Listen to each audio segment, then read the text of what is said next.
Olá, seja muito bem-vindo, seja muito bem-vinda ao DrogaVet Clinicast, podcast da DrogaVet que traz informações, discussões, debates, um bate-papo leve, mas cheio de conteúdo em relação à saúde animal.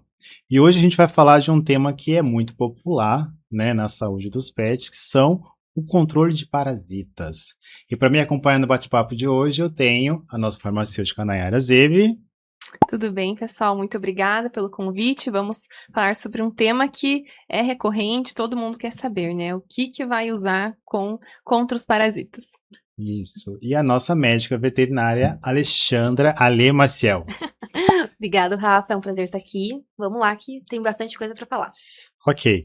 Vamos começar então com a nossa médica veterinária, nossa convidada aqui, Ale, para explicar por que o assunto parasitoses é tão importante na medicina veterinária, Ale. Então, na verdade, ela é muito importante porque ela está na nossa rotina. Todo dia a gente precisa e vai estar falando dela, né? Porque o que acontece? Os parasitas, eles vão afetar tanto o desenvolvimento, então se pega ali num pacientinho, né, filhote, tanto no adulto também, ele atrapalha o desenvolvimento e a qualidade de vida também desses pets. Além disso, muitas dessas parasitoses, elas são zoonoses. Então, além de afetar os pets, pode também afetar os seres humanos. Então, nesse caso, né, para ver a melhor conduta, o médico veterinário escolher a melhor conduta, né, o melhor medicamento, ele vai precisar levar alguns fatores em consideração para que essas parasitoses sejam controladas. Então, por exemplo, a idade é de extrema importância para a gente decidir o ativo, a rotina também desse pet, ele sai muito de casa, ele vai para parquinhos que tenham, né, outros cachorros ou outros animais, a questão também da alimentação. Então, são pontos que o veterinário vai conseguir, né, verificar e definir a melhor conduta para esse paciente. É isso mesmo, e nesses detalhezinhos é aí que a gente tem, né, diferentes classes terapêuticas. Então, diferentes medicamentos, né, que vão agir em diferentes etapas ali contra esses parasitas. E, doutora, existe alguma época do ano em que esses parasitas mais se manifestam? Sim. Aliás, antes da gente responder essa, o que é um parasita? Vamos lá, o que é o parasita? A gente tem, tanto na verdade para humanos quanto para pets, a gente tem os parasitas endo e os parasitas ecto, vamos dizer assim. Então, os parasitas endo são aqueles que afetam o organismo de dentro, né? Então, a gente vai ali, geralmente trata o caso intestinal, e os ectoparasitas na parte de fora. Então, são micro-organismos que vão tirar algum benefício do hospedeiro, vamos dizer assim. Né? Então, por exemplo, a pulga. Entendi. Ela não oferece nenhum tipo de benefício para o cachorro, para o gato, mas Entendi. ela consegue se beneficiar. Então, ela é chamada de parasita por isso. Ela vai, né, se beneficiar de um outro ser, mas geralmente não vai oferecer nenhum tipo de benefício para ele. Entendi. Sabe? Então, agora voltando para a pergunta, muito bom, muito bem esclarecido o que são os parasitas, que a gente já tacou logo uma parasitose no início nem falamos aqui, do parasita e nem antes. falamos do básico, o que é um parasita, né? Não é o filme o Parasita, que ficou muito famoso. Qual que é a época do ano que a gente tem a incidência maior de parasitas? A gente, como a gente já falou, né, a gente tem ela todo ano, mas a incidência maior geralmente vai ser nas épocas mais quentes, né? O verão é a época que a gente pode mais se preocupar, vamos se dizer assim, entre aspas. Por quê? Além dessa temperatura mais quente favorecer a pulga, o carrapato, né, que são ali ectoparasitas, tem também a questão de moscas e mosquitos, que são mais comuns também. E elas são transmissoras de várias parasitoses. Então, por isso que no verão a gente precisa se atentar melhor, porque tanto a pulga quanto o carrapato vão se proliferar mais, mas também os vermes ali, gastrointestinais, por exemplo, vão ser transmitidos com uma frequência maior, vamos dizer assim. E um detalhe, né, importante, né, de todo esse cenário que a gente está falando, é que quando vai fazer esse tratamento, digamos assim, né, contra esses parasitas, é o tutor realmente observar ali aonde o animal fica na maior parte do tempo. Então, fazer essa higienização completa, assim a gente pode dizer, né, de tudo que o animal ali entra em contato, seja a caminha dele, seja a cobertinha, seja a roupinha, enfim, né, todo esse cenário, assim, é importante, né, esses detalhezinhos, porque não adianta, né, o animal está usando um medicamento contra o parasita, mas aí não faz a higienização completa da onde ele fica, né, enfim, então isso é importante também, né, e com certeza, se tem mais de um animal, ele também entrar nesse tratamento, que às vezes um tá ali passando pro outro e um toma medicação, o outro não, enfim, então é um desafio, realmente tem que pensar num todo, né, quando for lá na consulta com o veterinário, apresentar qual que é o cenário real lá na sua casa, para, né, o veterinário com certeza apresentar a alternativa ideal para aquela casa, né, para aquela família. Exatamente, porque o ambiente nesses casos também são extremamente importantes. Quando a gente trata também principalmente de ácaros, pulgas, carrapatos, o meio em que esse animal fica é essencial. Então, além dos tratamentos, né, antipulgas, que a gente vai falar mais pra frente, o controle ali no ambiente também é essencial, até porque alguns desses parasitas, eles têm um ciclo de vida que também vai envolver o ambiente. Então, tem que ser um combo completo. Ok. Bom, como solução, vamos começar então pelos antiácaros, né? O que são os antiácaros e qual é o exemplo mais comum na medicina veterinária? Então, os Doutora. antiácaros, basicamente, eles vão ser ali ativos, né, que vão causar a morte de ácaros e carrapatos. Lembrando que ácaros também a gente vai colocar ali as sarnas, que geralmente, eu acho que quase todo mundo já ouviu falar, né?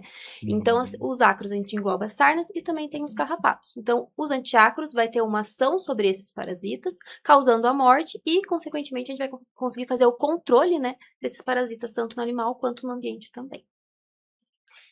Aí também tem a questão, né, de uma opção ali que a gente pode falar, que a gente pode citar, por exemplo, a Foxolana, que é um ativo bem bacana para trabalhar.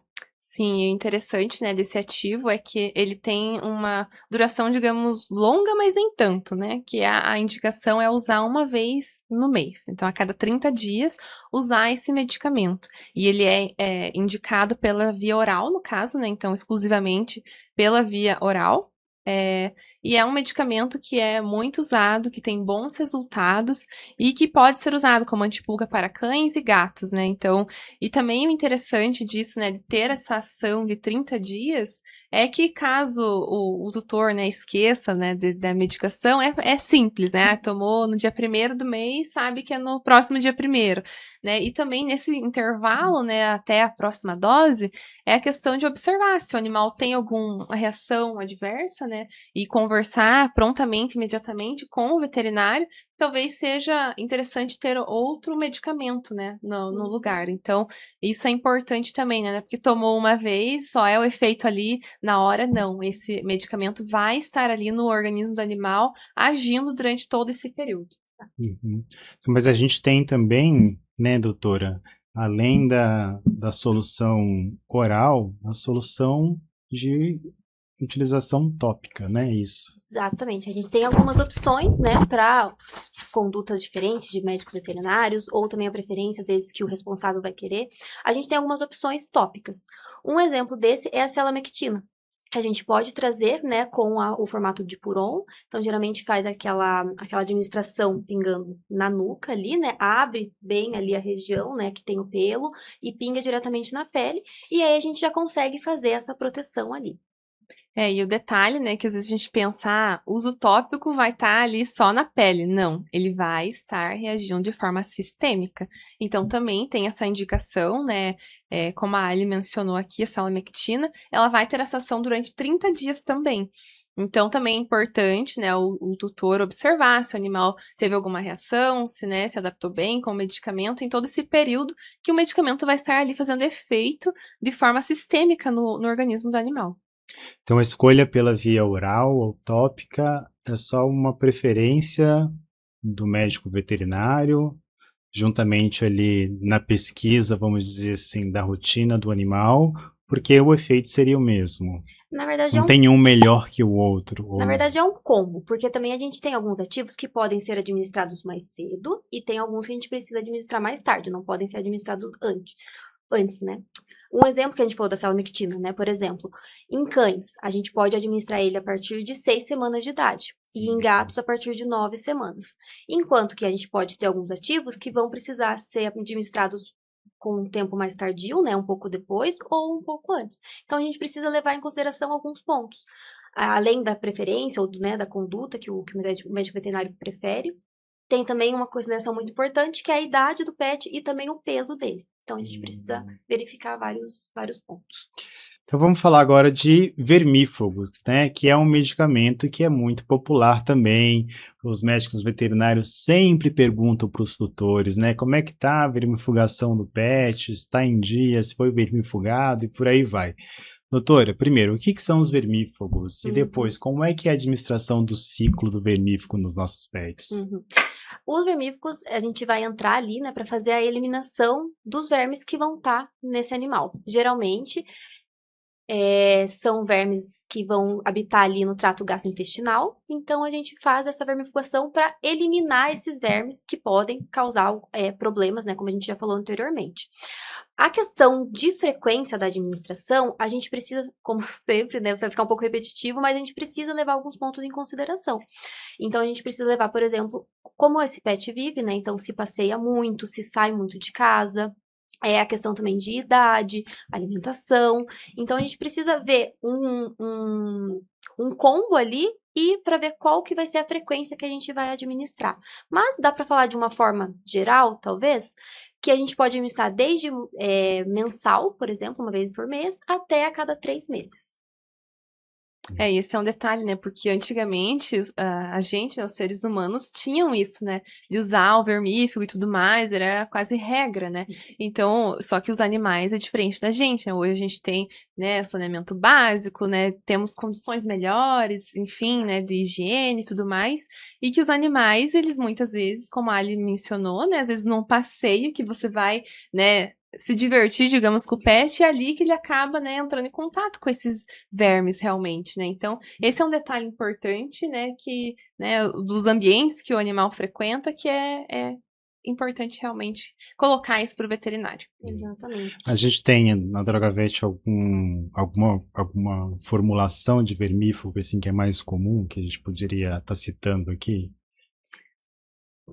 Assim, na verdade, a gente tem que particularmente é uma opção bacana, que é a milbemicina. Ela, geralmente, a gente pode fazer a vermifugação, né, mensal para dirofilariose, mas ela também vai pegar ali outros vermes, tá? Como os vermes redondos, que é, por exemplo, o toxocaras. Também a gente pode, então, usar a milbemicina, né, para abranger tanto ali a prevenção da dirofilariose, mas também vermes redondos ela pode cobrir, vamos dizer assim.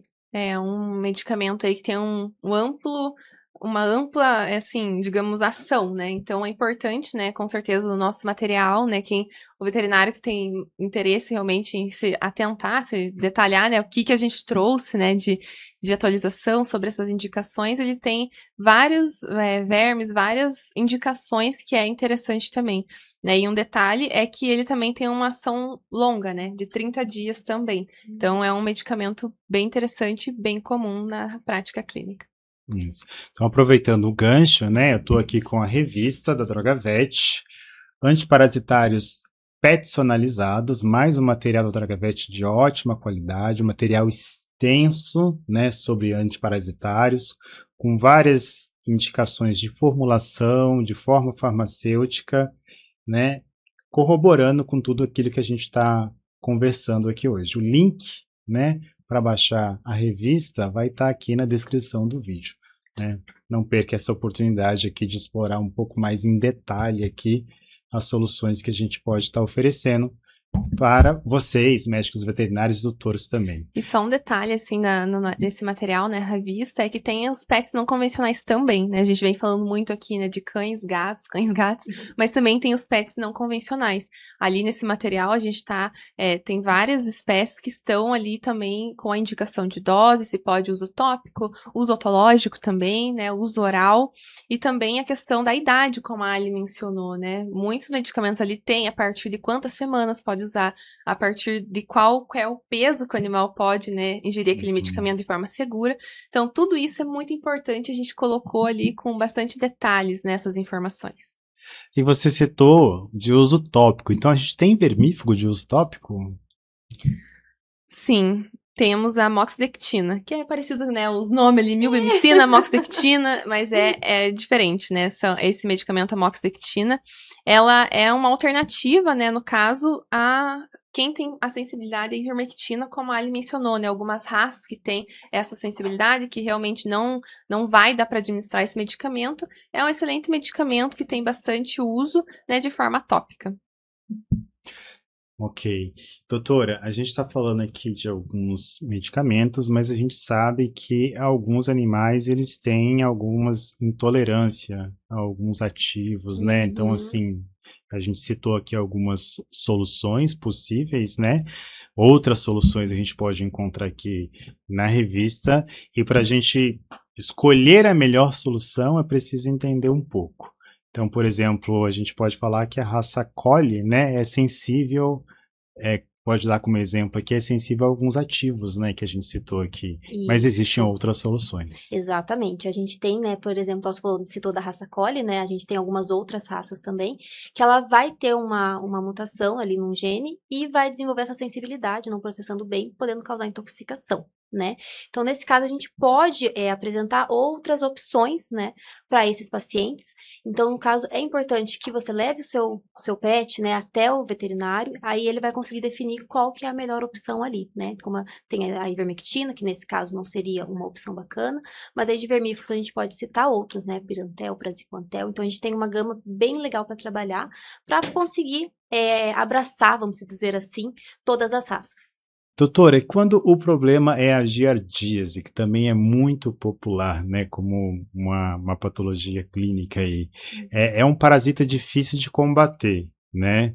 Quais são as opções de tratamento personalizado que a gente poderia oferecer para os tutores aí? Sim, a giardíase é um problema muito comum na rotina clínica que a gente tem. Geralmente, a gente consegue, o responsável consegue verificar, né, através dos sinais clínicos que ele vai apresentar, que geralmente vai ser uma diarreia com muco e também sanguinolenta. Então, ali, quando ele vai, né, nas fezes, você vai encontrar muco e sangue. Também pode apresentar vômitos, né, desculpa. E também, por conta, né, desses sinais, acaba perdendo peso. Então, ela é comum e vai apresentar esses sinais clínicos. Como é uma doença que a gente precisa fazer o tratamento, né, do paciente, mas também a gente precisa se atentar ao ambiente, porque ela vai estar ali naquele ambiente, né, então é uma das formas de transmissão, inclusive.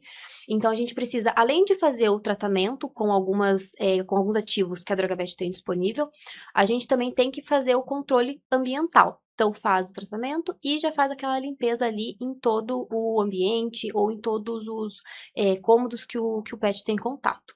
Como opção de tratamento, a gente tem algumas opções. O mais comum é o metronidazol, mas a gente pode usar também, por exemplo, o febantel ou o febendazol também, tá? Então, a gente tem algumas sugestões aí que dá para colocar para o tratamento. E o desafio, na verdade, né, do metronidazol é o gosto amargo. Então, isso aqui a gente tem consciência disso, não é uma coisa que a gente desconsidera, mas essa personalização permite, né, que realmente a gente possa fazer de forma, né, com os flavorizantes, que possa mascarar realmente, tentar contornar isso. A forma farmacêutica também, né, é muito importante, né, de escolher ela nesse momento, né, de saber que é um medicamento difícil, né, de ser administrado também, né, e como a Ali comentou, tem as alternativas também frente a isso, né. Bom, para finalizar, né, o que a gente poderia adicionar a essa discussão sobre os antiparasitários? Claro que, assim, né, o episódio aqui a gente dá um spoiler sobre essas informações, né, a informação em detalhe está aqui na revista da DrogaVet, né, um material extenso que eu já citei, mas o que mais a gente podia destacar para finalizar esse episódio, né? Bom, para a prevenção, a gente pensa nos repelentes. Então, repelente ali na forma de bastão, que é a forma sólida, no stick, no caso, e também na forma de spray, ou também do lenço, do mousse, também tem essas alternativas, né, de acordo com a preferência do tutor, com certeza, vai ajudar a prevenir contra esses parasitas, né. Exato. Então, fazendo o combo, né, de repelentes, mais vermifugação, antipulgas, a gente tem ali um combo satisfatório para prevenir e para proteger os nossos animais. Ótimo. Meninas, muito obrigado pela participação no episódio de hoje. A você também que assistiu ao nosso episódio até o final. Mais uma vez repetindo, mais informações na nossa revista, o link vai ficar aqui, né, na descrição do vídeo. Quiser saber mais informações também, além da revista, procure a DrogaVet, entre nos nossos canais de comunicação e assista também aos nossos episódios aqui no nosso canal. Muito obrigado e até a próxima.